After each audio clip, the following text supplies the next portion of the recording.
अस्सलामुअलैकुम, welcome to report card. मैं हूं अफसा कोमल। सुप्रीम जुडिशल काउंसिल में सुप्रीम कोर्ट के जज जस्टिस काजी फाइज ईसा और सिंध हाई कोर्ट के जज जस्टिस के आगा के खिलाफ सदारती रेफरेंस पर समाअत हुई। अटॉर्नी जनरल पाकिस्तान मंसूर अली खान भी नोटिस पर सुप्रीम जुडिशल काउंसिल में पेश हुए। सुप्रीम कोर्ट में मुख्तलिफ बार्स की जानिब से एहतजाजी बैनर्स लगाए गए, जिसमें जस्टिस काजी फाइज ईसा के खिलाफ रेफरेंस वापस लेने का मुतालबा किया गया। रेफरेंस की समाअत के मौके पर सिंध, बलोचिस्तान और खैबर पख्तूनख्वा में वकला की तरफ से अदालती कार्रवाई का बॉयकॉट किया गया, जबकि पंजाब में जुज़वी हड़ताल जारी रही। सुप्रीम कोर्ट बार ने जस्टिस काजी फाइज ईसा के मामले पर हड़ताल की कॉल दे रखी थी, जबकि रेफरेंसेस के मामले पर वकला दो ग्रुपों में तकसीम हो गए। वजीर आजम के मामले खसूसी बराए इत्तलात फिरदौस आशिक अवान ने जजेस के खिलाफ रेफरेंस को आईनी मामला करार देते हुए कहा कि वकला निज़ाम अदल की मजबूती के हुकूमती इस्लाहाती एजेंडा में हमारा साथ दें। इसी पर गुफ्तगू करेंगे अपने पैनल से। सवाल इस तरह से है, सुप्रीम जुडिशल काउंसिल में जजेस के खिलाफ रेफरेंसेस की समाअत, वकला बिरादरी सरापा एहतजाज के खिलाफ रेफरेंस आईनी मामला है, वकला निज़ाम अदल की मजबूती के लिए हमारा साथ दे। फिरदौस आशिक अवान, क्या वकला बिरादरी का एहतजाज जायज़ है, हाँ या नहीं? सबसे पहले हसन निसार साहब की तरफ जाएंगे। हसन साहब, क्या समझते हैं आप? देखिए, पिछले दिनों जो हमारे चीफ जस्टिस खोसा साहब ने, गालिबन ये इंग्लैंड में थे उस वक्त, उन्होंने जो कुछ कहा उसकी रोशनी में तो मुझे ये सारी ड्रिल, ये सारी एक्सरसाइज मुझे फजूल लगती है। अच्छा रह गया, और जाहिर है मेरे लिए इस मुल्क में उनसे ज़्यादा इस हवाले से मोतबर बंदा कोई नहीं है। जहाँ तक ताल्लुक है जायज़ नाजायज़ का, तो देखें इस मुल्क में एक ही वैल्यू बाकी रह गई है और वो है न्यूसेंस वैल्यू। उसका मुजाहरा ये जजों को थप्पड़ मार के भी करते हैं वकला हजरात हमारे। तो और एक बात आपने खुद ये भी पॉइंट आउट कर दी है, तीसरी के अच्छी खासी तादाद वकला बरादरी की इस एहतजाज के साथ एब्सोल्युटली लाताल्लुकी इख्तियार किए हुए। सो बेसिक बात वही है, मेरे लिए वो काफ़ी है। मुझे किसी की बात सुनने में दिलचस्पी नहीं है। जो कुछ हमारे चीफ जस्टिस ने कह दिया था खोसा साहब ने, उसके बाद I don't want to say anything, I don't want to hear anything. ठीक है जी, मैं जवाब दे चुका हूं। ठीक है रीमा, आपके ख्याल में जुज़वी जो हड़ताल एहतजाज जारी है वकला की तरफ से, जायज़ है? जी अपना शुक्रिया। सबसे पहले तो मेरा ख्याल है हमें ये एक्नॉलेज करना चाहिए कि जस्टिस ईसा जो हैं वो सुप्रीम कोर्ट में उनकी एक डिसेंटिंग ओपिनियन रहा है। वो बहुत बहादुर जज हैं। उन्होंने ऐसे फैसले किए हैं जो दिखाते हैं कि बिल्कुल आज़ाद ख्याल हैं। इस सब के बावजूद मेरा ख्याल है जो कंसर्न है इस रेफरेंस के पीछे बहुत सी वजूहात हैं, जिनकी बुनियाद पे मैं कह सकती हूँ कि मुझे लगता है, नज़र आता है कि ये जो रेफरेंस है ये बदनीयती पे मबनी है। इसका पूरा तरीक़ाकार जो अपनाया गया, जिस तरह ये मीडिया में लीक की गई, जो बिल्कुल फ्रिवलस सी मिसकॉन्डक्ट की एलिगेशन लगाई गई, इसके अलावा हुकूमत में और कैबिनेट में लोगों का कहना हमें तो पता ही नहीं है इसके बारे में, जबकि हमारा आइन कहता है कि प्राइम मिनिस्टर की एडवाइस पे प्रेसिडेंट जो है रेफरेंस भेज सकते हैं, और प्राइम मिनिस्टर की एडवाइस जो है वो रीजन होनी चाहिए। उनको अपना एक उस पर अपना माइंड अप्लाई करके ही वो एडवाइस देनी चाहिए। बल्कि एक तो इंटरप्रिटेशन ये भी है कि कैबिनेट की एडवाइस के बगैर भी रेफरेंस नहीं जा सकती। उसके अलावा अब हम जो देखते हैं पूरा प्रोपेगेंडा कैंपेन सोशल मीडिया पे चल रहा है, फजूल सी बातें हैं। जो सुप्रीम कोर्ट ने कह दिया हुआ है कि उनकी अपॉइंटमेंट हाई कोर्ट में भी और सुप्रीम कोर्ट में भी बिल्कुल लीगली हुई है, उस पर भी अब लोग सवालात उठा रहे हैं। तो इस सब को अगर आप नज़र में रखें और जस्टिस ईसा की जजमेंट्स भी आप देखें जो उनकी पिछले कुछ सालों की हैं, कमीशन की रिपोर्ट देखें, तो लगता यही है कि ये एक तरह से उन पे एक अटैक है, उनको जो है कंट्रोवर्शियल बनाने की एक साजिश है। लेकिन दैट सेड, क्या बार का जो तरीका कार है और इनकी जो डिमांड्स हैं वो दुरुस्त है कि नहीं, मुझे कुछ तहफ़्फ़ुज़ात हैं इस पे। मेरे लिए प्रेसिडेंट और प्रोसीजर बहुत मैटर करता है, और मेरा ख्याल है हम बहुत दफ़ा इस शो पे जुडिशल अकाउंटेबिलिटी की बात कर चुके हैं, और मुझे थोड़ा अनकम्फर्टेबल लगती है ये बात, डिस्कम्फर्ट है मुझे इससे कि सुप्रीम जुडिशल काउंसिल में नहीं, सुप्रीम कोर्ट में नहीं, बार जो है वो सड़कों पे और प्रेस कॉन्फ्रेंसेस के ज़रिए हमें बताएगी कि किस जज के ख़िलाफ़ सुप्रीम जुडिशल काउंसिल रेफरेंस सुन भी सकती है कि नहीं। और अभी भी ये बिल्कुल इनिशियल स्टेज है, सुप्रीम जुडिशल काउंसिल इसको डिसमिस फौरी तौर पे भी कर सकती है। तो इस सब को नज़र में रखते हुए और ये प्रेसिडेंट किस तरह का सेट करेगा, मेरा ख्याल है बहुत ज़रूरी है कि क्या ये रेफरेंस फ्रिवलस है, क्या ये मैलिफाइड है, ये सुप्रीम जुडिशल काउंसिल या सुप्रीम कोर्ट को डिसाइड करना है। हम सब तो स्पेक्यूलेट करते हैं ना, और स्पेक्यूलेशन और ओपिनियन की बेसिस पे अपनी, आप ये कहो कि प्रेसिडेंट को इम्पीच कर दिया जाए, आप ये कहो कि अटॉर्नी जनरल जो है वो इस्तीफा दे, मेरा ख्याल है ये अभी जो है प्रेमेच्योर है। अभी देखते हैं प्रोसीडिंग्स तो आगे कैसे चलती हैं, fair trial due process concerns जो है वो सामने रखते हैं कि नहीं, फिर आगे देख सकते हैं क्या होता है। लेकिन इस वक्त ये सब जो है डिमांड्स करना, रेफरेंसेस को जलाना, कहना सुप्रीम जुडिशल काउंसिल को सुनने नहीं देंगे, मेरा ख्याल है ये कुछ ज्यादा है। सही, यानी आपको बार्स की तरफ से जो तरीका कार अपनाया जा रहा है उस पर आप एतराज़ करेंगे, तो आप ऑप्शन लिहाजा कोई नहीं ले रही। इरशाद भट्टी साहब, लेकिन जो वकला के हैं तहफ़्फ़ुज़ात रेफरेंस से मुताल्लिक़ कहा जा रहा है कि बदनीयती पर मबनी है, उसको पब्लिक करने पर भी सवालात उठाए जा रहे हैं और दीगर, तो फिर हुकूमत की तरफ से जो रिएक्शन आ रहा है उसको आप कैसे देख रहे हैं? देखिए, वकला बिरादरी क्यों सिरापा एहतजाज है, मुझे तो ये समझ नहीं आ रही। क्या रेफरेंस भेजना गैर आइनी इकदाम है? क्या सुप्रीम जुडिशल काउंसिल जजेस के ख़िलाफ़ शिकायत इल्ज़ामात की तफ्तीश का फ़ोरम नहीं है? क्या जज काबिल एहतसाब नहीं है? क्या जस्टिस ईसा फ़ायज़ काजी रेफरेंस का फ़ैसला जस्टिस खोसा, जस्टिस गुलजार जैसे दयानतदार जजेस ने नहीं करना? और मुझे ये कहने दीजिएगा कि जस्टिस खोसा और जस्टिस गुलजार भी कम उतने आज़ाद और उतने अच्छे जजेस नहीं हैं, उससे भी ज़्यादा होंगे जितने जस्टिस ईसा फ़ायज़ होंगे। मतलब क्या जजेस का केस जज नहीं सुन रहे? क्या अदलिया का फैसला अदलिया ने नहीं करना? वकला बिरादरी क्यों सरापा इhtजाज है? क्या जस्टिस ईसा फ़ायज़ ईसा जो हैं ये आइन और कानून से बड़े हैं? क्या इन पर इल्ज़ाम नहीं लग सकता? क्या इन्हें खुद पर लगे इल्ज़ामात क्लियर नहीं करने चाहिए? क्या वकला बिरादरी क्यों सरापा इhtजाज है? क्या चीफ जस्टिस आसिफ खोसा साहब फरमा नहीं चुके कि अपने जजेस पर एतमाद करें, जस्टिस ईसा फ़ायज़ ईसा को कोई नहीं हटा सकता? वकला बिरादरी क्यों सरापा एहतजाज है? कल तक ये शिकायतें करते थे कि फ़ौज और अदलिया का एहतसाब नहीं होता, फ़ौज और अदलिया मुकद्दस हैं। कल तक कहते थे 353 शिकायत पड़ी हुई हैं सुप्रीम जुडिशल काउंसिल के पास, उन पर क्यों एक्शन नहीं हो रहा? इनके एक और लीडर अमजद शाह ने एक टीवी प्रोग्राम में कहा कि 30% जजेस पर करप्शन के इल्ज़ामात हैं और आज ये बाहर निकले हुए हैं।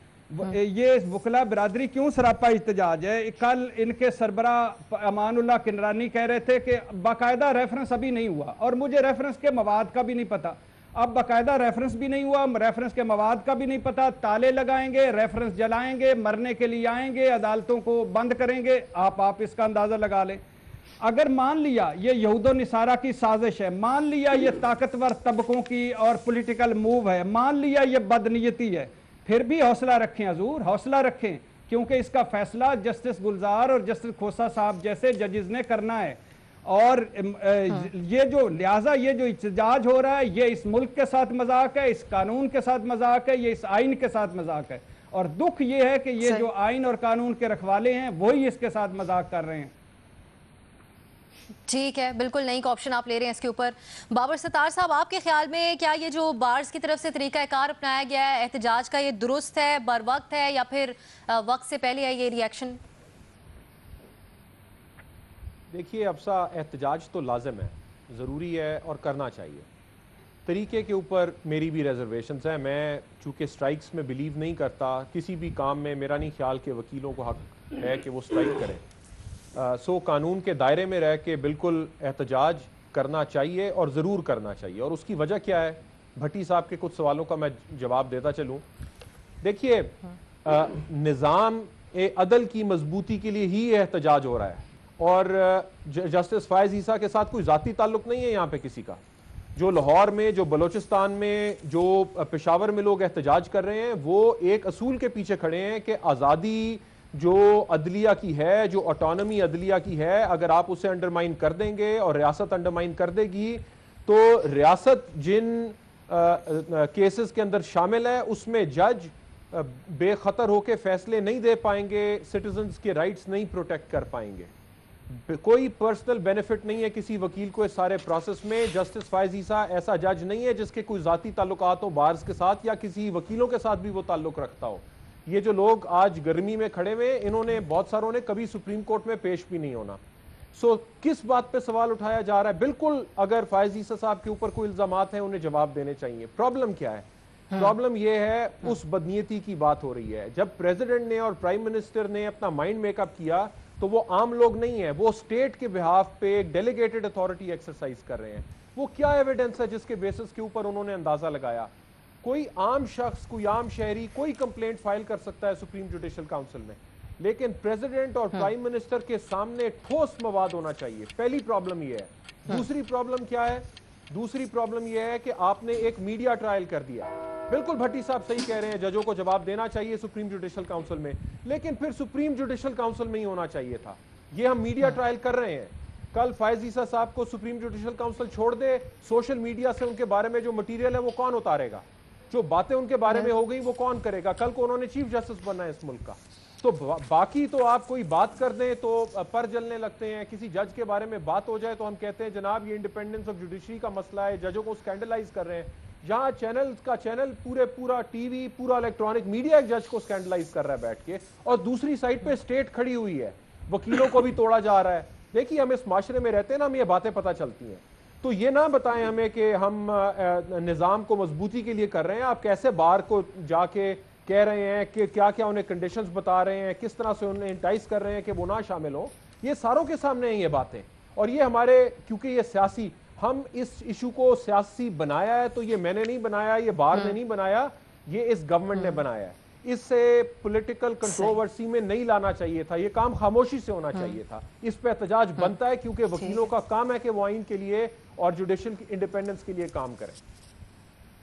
इतना कॉम्प्लिकेटेड इसको नहीं करना चाहिए था, क्योंकि खुद वकौल वकला के भी वो निज़ाम अदल की मजबूती के लिए ये एहतजाज कर रहे हैं। सलीम साफ़ी साहब, हुकूमत की आपको हैंडलिंग कैसी लग रही है इस मामले की? फिर ये जो वकला में धड़ेबंदी हो गई या करवाई गई, कैसे देख रहे हैं इसको आप?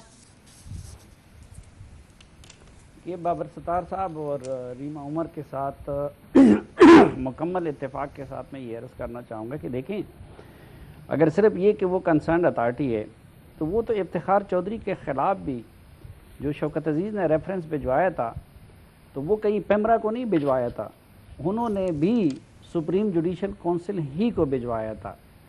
दूसरी बात ये है कि एक तो जो बाबर सत्तार साहब ने बात की, हमारे लिए काबिल एहतराम है, हमें उनकी इंटेग्रिटी और उस पर एतमाद है, लेकिन ख़ुद इसी सुप्रीम कोर्ट ने अभी कुछ अरसा कबल रुखसत होने वाले जस्टिस साकिब निसार के कई फ़ैसलों को अंडू नहीं किया, और उनके बारे में ये साबित नहीं हुआ कि वो उन्होंने कुछ और बुनियादों पे दिए थे।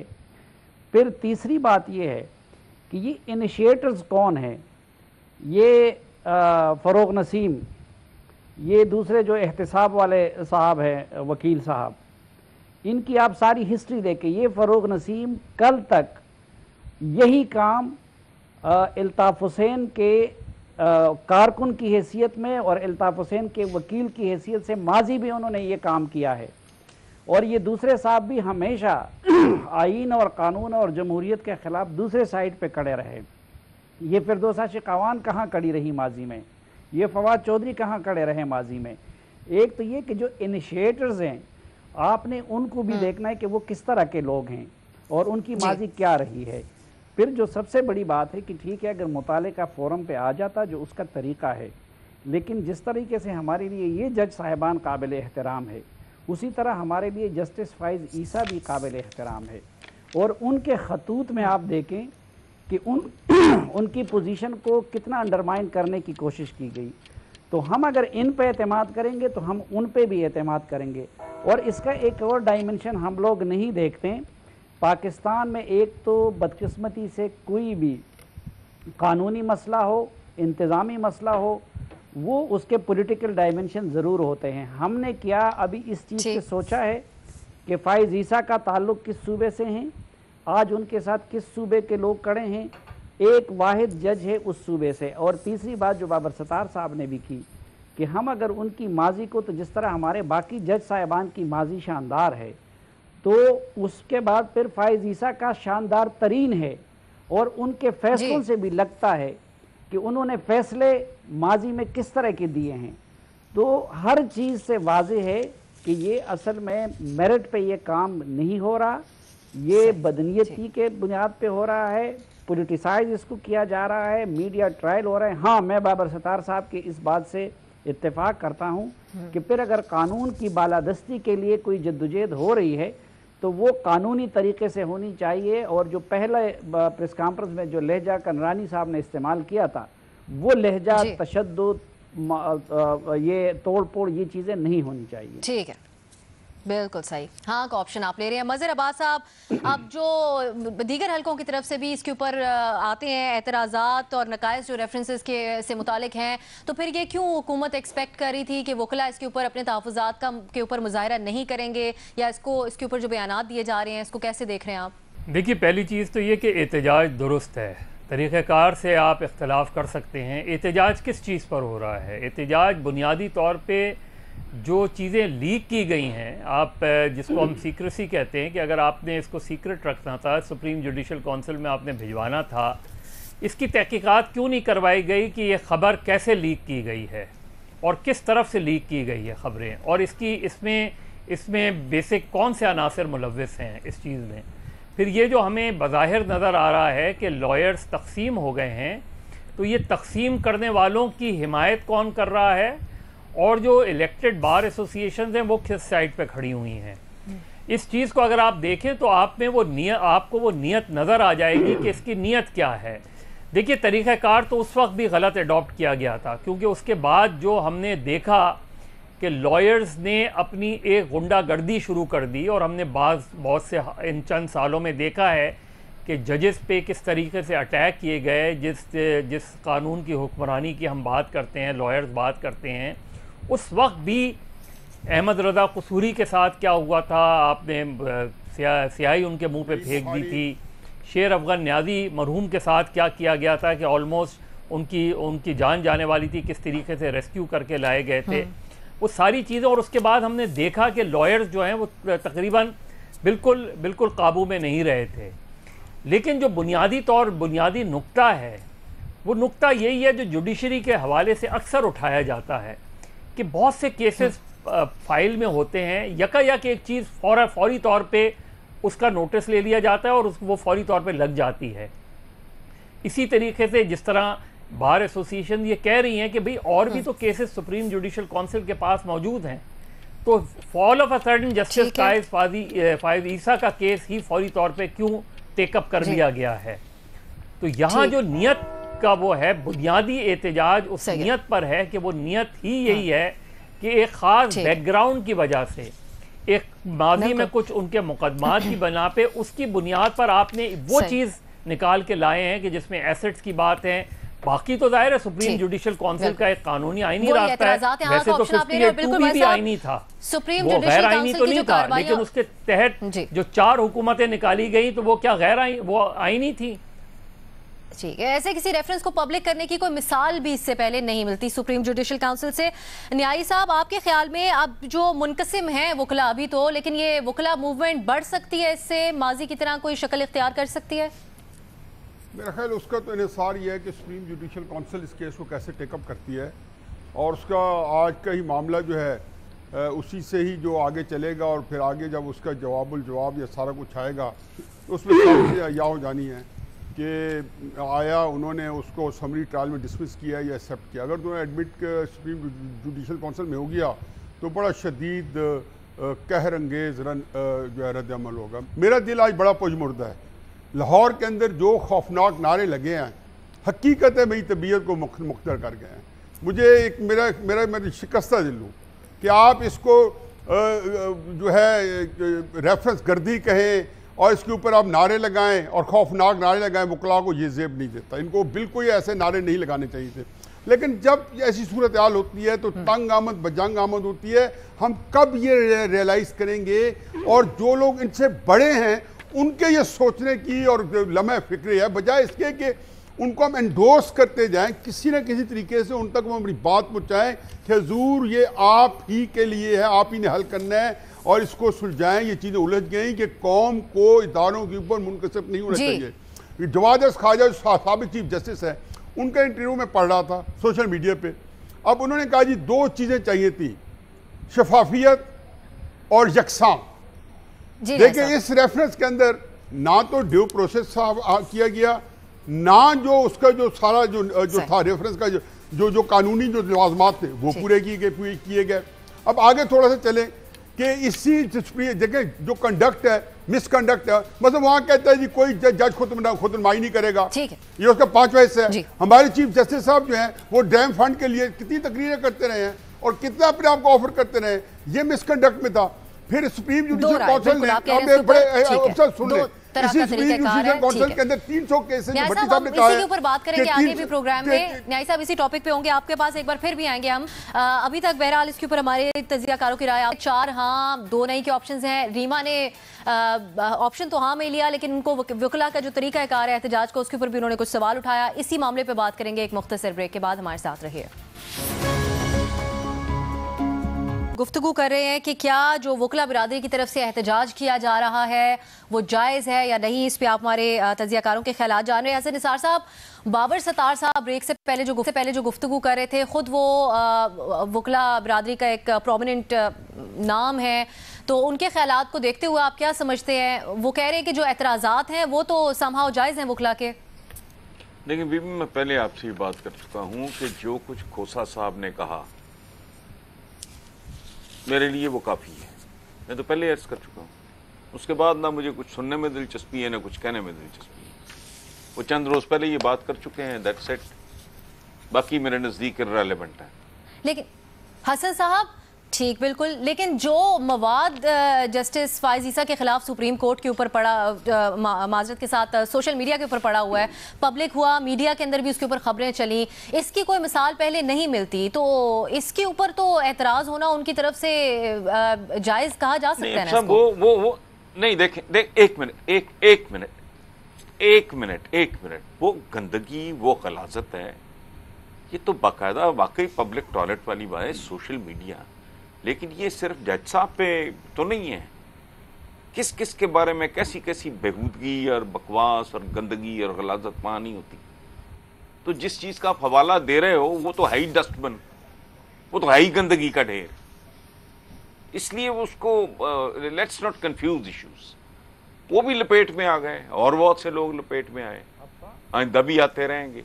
चूंकि करने वाले कौन है उसके बारे में बात करूंगा तो कराची से खैबर तक आग लग जाएगी। करने वाले हैं कौन?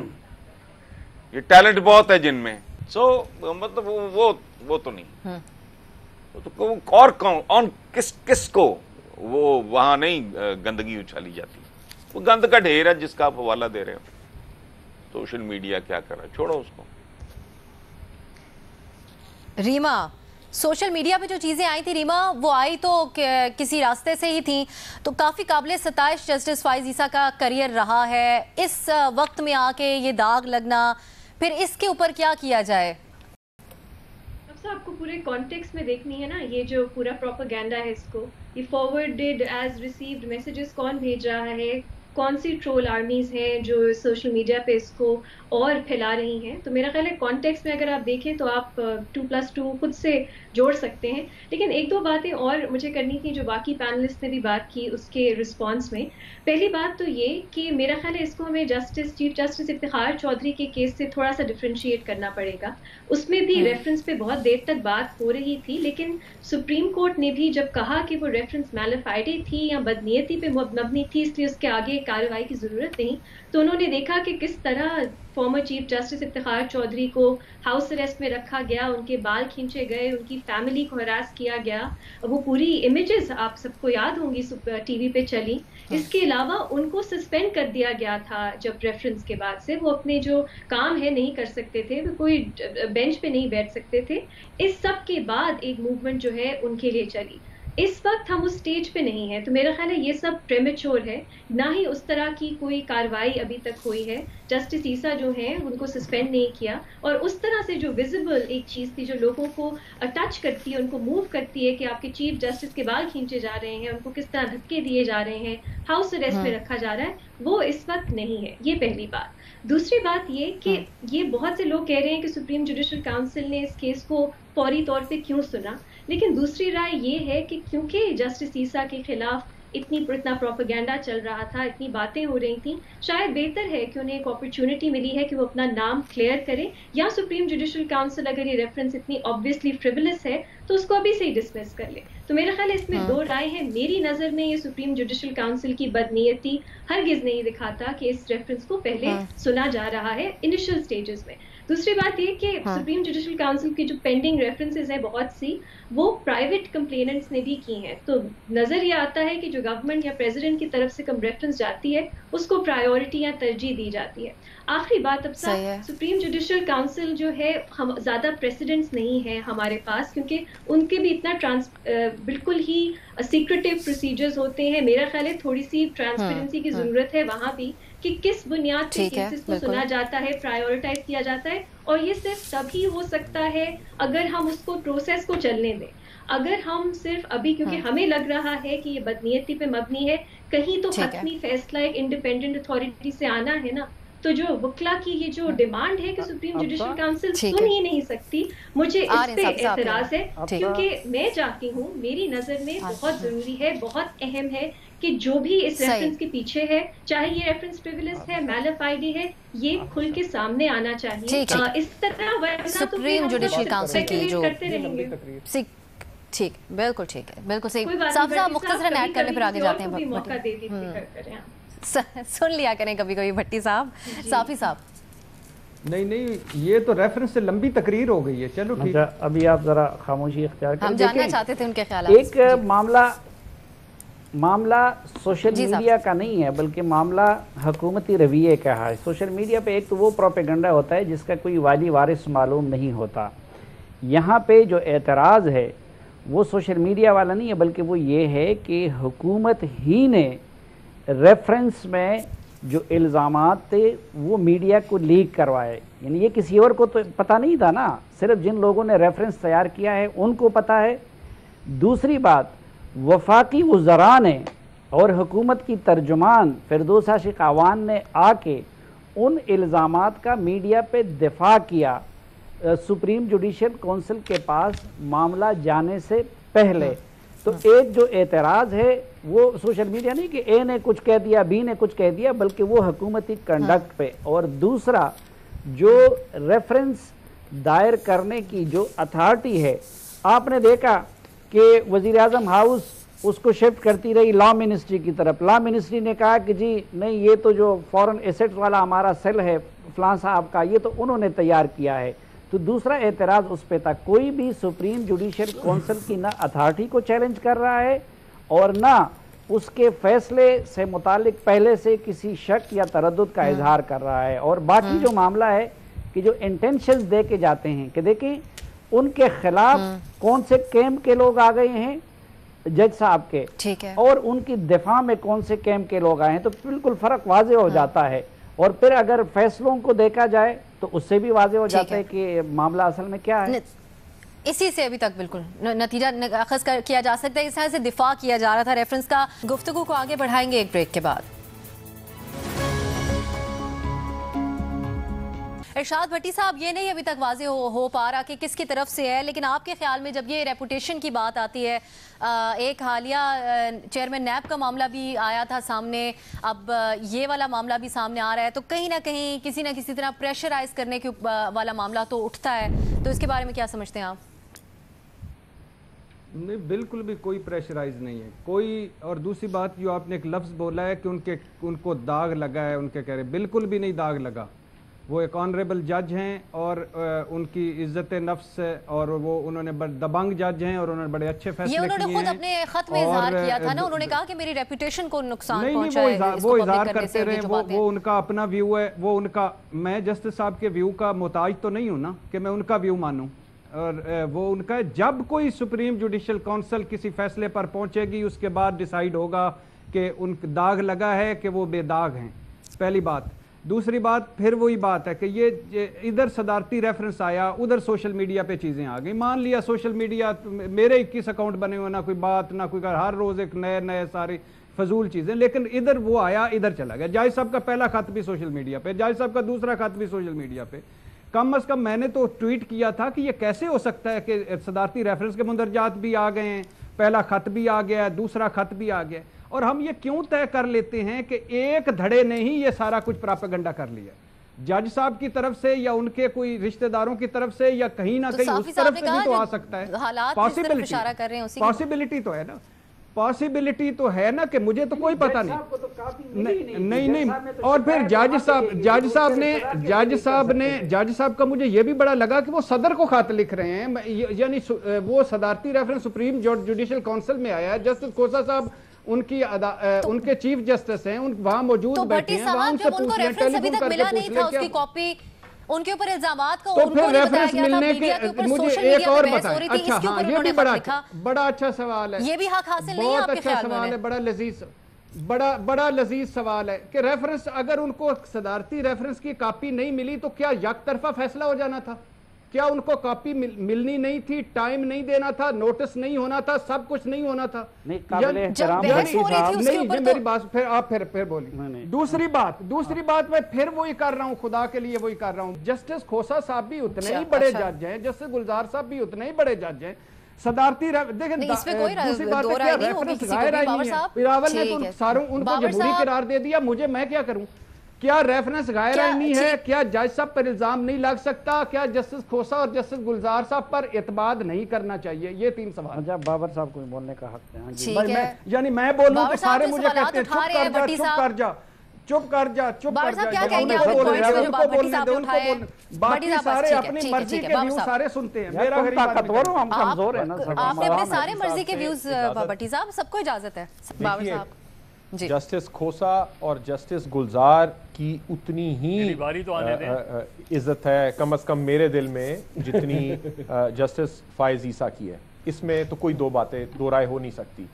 देखिए, एक हिस्टोरिकल कॉन्टेक्स्ट है। यहाँ पे 200 केस हुआ, यहाँ पे नुसरत भुट्टो केस हुआ, यहाँ टिका इकबाल मोहम्मद खान केस हुआ, जिसके अंदर हमारी जुडिशरी ने डिक्टेटर्स को इजाजत दी कि वो आइन को भी तब्दील कर सकते हैं।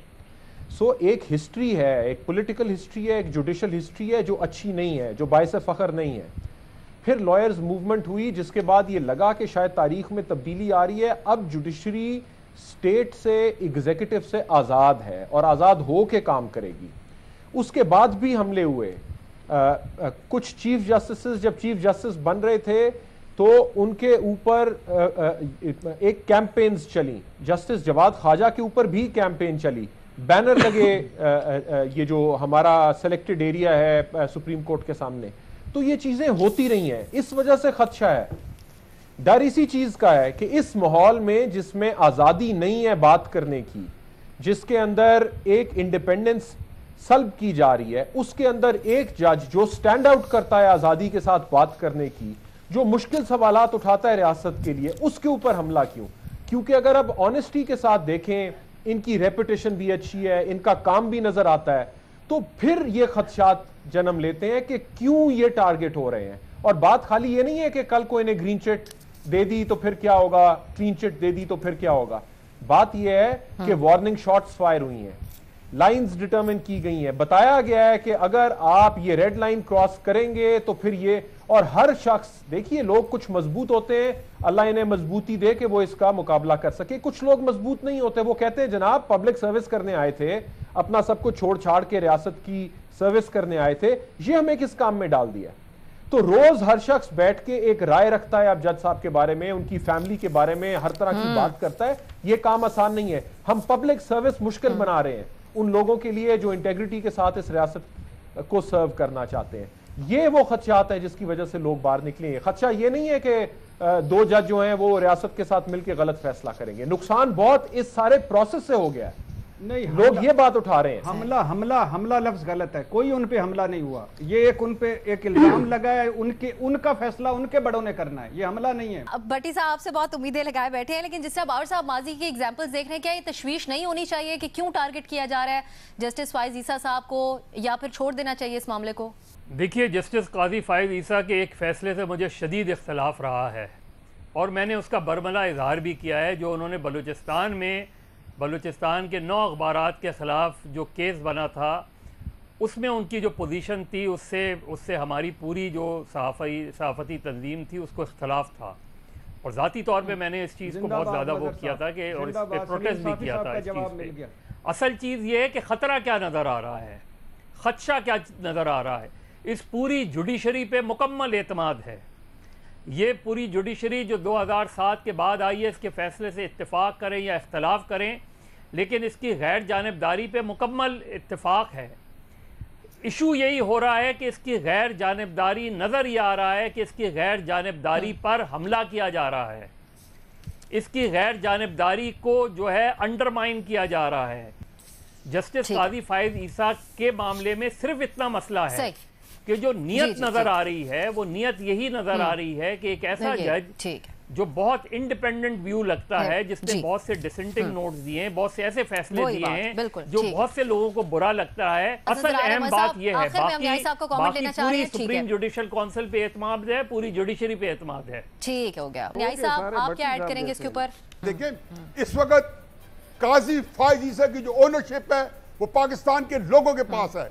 जब ओनरशिप शिफ्ट हो जाती है तो फिर समझें कि आप जो है एक प्रॉब्लम और क्राइसिस में है। जस्टिस इज्जत माब, जस्टिस इफ्तिखार चौधरी साहब की ओनरशिप भी जो अवाम ने ले ली थी, अब ये पाकिस्तान के अवाम में है और इस चीज के ऊपर ये आप आके फिक्स में है। देखो एक बात, अब सब बात यह है कि इस मुल्क के अंदर देखो, आप कभी भी 22 करोड़ इमाम को जो है चुप नहीं करा सकते हो। आप सोचो भी नहीं, आप इस मुल्क का सत्यानाश कर दोगे अगर आपने ये सोचा कि हमने ये आवाज भी चुप करा देनी है, ये भी चुप करा देनी है। ठीक है, हमारे तमाम तजियाकारों की राय आपने साहम मामले से मुतालिक जानी। इजाजत दीजिए नाज़रीन, खुदा हाफिज।